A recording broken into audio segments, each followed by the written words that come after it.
Hello, everybody. I am Drew Duncan with Sync 57 Sports, and this is the Sync 57 Sports Show. Thank you, everybody, for listening.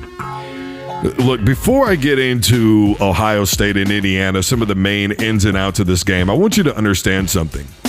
That between these two teams going into this game, two top 10 teams, mind you, right? Ranked number 9 and 3, right, respectively, going into this football game. Their opponents had a combined win total of only 5 games. And so in a game like this, it really is difficult to measure how good a football team really is. And I think when all is said and done, Indiana is probably going to look back on this game with a lot of regret, and they're going to probably feel like they really not only should have won this game, but completely dominated. Outside of that first drive with Ohio State, where they scored, what was it, 2 plays? This football team, defensively, Indiana, they dictated to the offense. They really did. 3 interceptions is what they forced. 2 of them very early on. What was it, the first quarter? They had forced 2 interceptions and they couldn't score on them. So yeah, they tied the game or whatever at one point, 7-7. But if you factor in that single drive and then the 2 other drives where they could have scored at least field goals, I mean, at some point they should have been up 20-7 right away. And at the bare minimum, you're looking at 21-7. I mean, that really should have been it. And Ohio State should have been playing from behind the 8 ball, and it would have affected the running game. Because ultimately, I think that was the main difference in this football game. Teague and company, those guys ran for well over 250 yards in that game.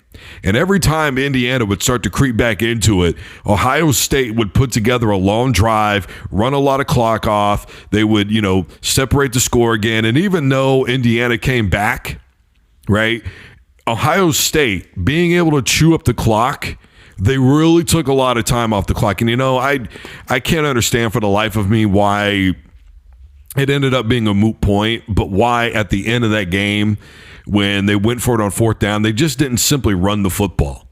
Instead, they tried to do something, really fancy with that play action pass and all the rollout stuff. And, they could have just put the game away right there. And it would have solidified my point even more so.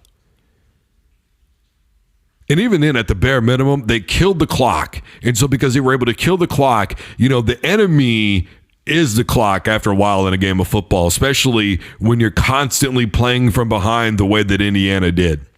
If I remember right, they never had the lead in this football game. Never.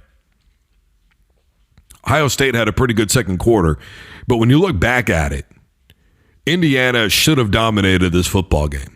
I mean, hell, they had that one interception where on the run back, they fumbled it, and then Ohio State recovered and got it right back. Now, did Ohio State score off of that? No, they didn't. But the point is, we're running more precious time off the clock. It becomes your enemy. The seconds matter in football.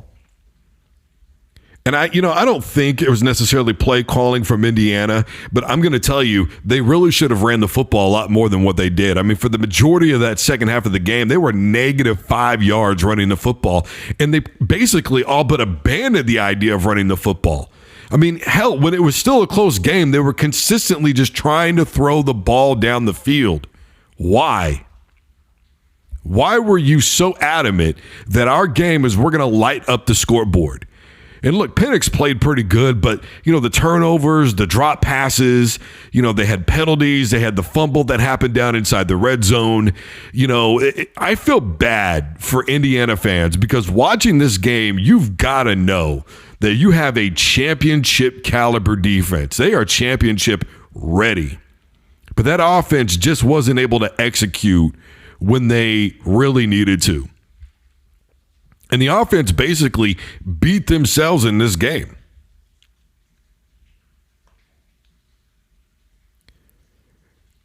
When I watched this game, the other thing I saw was, Penix. Look, his completion percentage really wasn't the greatest. Yeah, he threw for a lot of yards and, again, drop passes. But, again, with the idea of running the football, there were some plays that he missed where he really should have ran the keeper. There were some times when it was his play and he just didn't do it. And I really think that running the football is still the key to winning any game. Running the football, good defense, it ultimately wins you a lot of games. When you slow the pace down and you take away from what the other team is trying to do and you start dictating to them, that would have really opened up the passing game even more for Indiana. Just keeping everybody honest, making them play football that is, okay, look, they may run it here. It's first down. They may actually run the football here.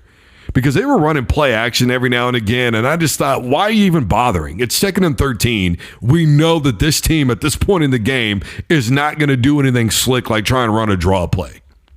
You're just, that's not where your play calling is going. And, you know, it's hard for me to not completely blame the play calling, but by the same token, because a lot of the pass plays were there, with the drop passes, with the turnovers, not to mention the bad snaps. You know, I mean, there was just so much that Indiana could not do in this football game. And I know a lot of people think that, you know, this was maybe a good game because the score was close, but I don't watch this game and look at either team and go, well, they're ready to be in a playoff. I don't see it. I mean, who do you think that they're really going to be able to compete with in terms of being playoff ready? Probably Notre Dame, maybe a Clemson, right? But do you think anybody else out there right now they'd be able to compete with that's maybe in the SEC, you know, in Alabama, anybody? I mean, just you have to really think about it. You see, the worst part about this game for me was it was painfully obvious that one team was actually prepared. The coaching staff really did everything they needed to at Indiana. But after a while, your defense is on the field. They're getting tired. They're forcing turnovers.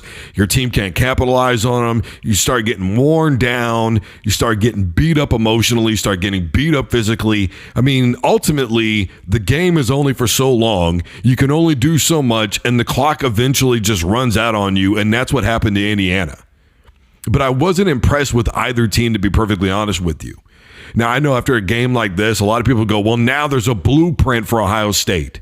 Maybe, maybe not, because I am willing to concede to this idea. And that is, maybe it was just really a bad matchup for the Ohio State Buckeyes offensively. You know, I mean, you look at Justin Fields' face, though, at the end of that game, he wasn't happy. It's not a win that I think he's really necessarily proud of. I think he's just glad to get out of there with it. And that happens in sports a lot of times. But look, I just, watching that game, I just don't look at either team and go, they're a championship caliber football team. Because while one team has immaculate offense, the other team has a phenomenal defense, it just doesn't appear to me that both teams, or that either team, have both things really going for them. Now, there are instances that we see where you're so prolific at doing one thing that you're almost so unbeatable at doing it that you can't be beat. But how many times have we seen these hotshot offenses not be able to win championships? I know that some people are going to point out, you know, Mahomes and Kansas City and what they're doing, but really that's a once-in-a-lifetime thing. It's not something that happens very often. And the other thing that I would point to is if you're going to go with an NFL look, then think about the Denver Broncos and their Super Bowl when they won in 2015. And then the other thing that I would look at, because this is college football, I mean, even in the 90s, right, the fun and gun with Florida, Miami, the way that they played wide open, and they would play Nebraska, and everybody, it's over. Tennessee, they would play Nebraska. The option's outdated. Their defense can't hang, you know, with real offenses. 62-19 later, right? Weren't they up like 21-0, 21-7 early on Tennessee? Didn't they hold Miami to points when they, you know, because they won, 3 national titles in 4 years? Defense and running ultimately dictates everything that there is in a game. Period. It's just the way that it is. And Ohio State has a run game that's championship ready. For the most part, even though Fields played really bad in this game, they have a passing game that's ready. But I don't know that they have a defense that's ready. Yeah, the name of the game is who could put the most points on the board. But what are you going to rely on when your offense has a completely off game, or you face a team that has everything going for them and they dominate you from beginning to end? That's the big question mark. So in a nutshell, there you have it. All right, everybody. I am Drew Duncan with Sync 57 Sports. This has been the Sync 57 Sports Show. And as always, don't you dare touch that dial.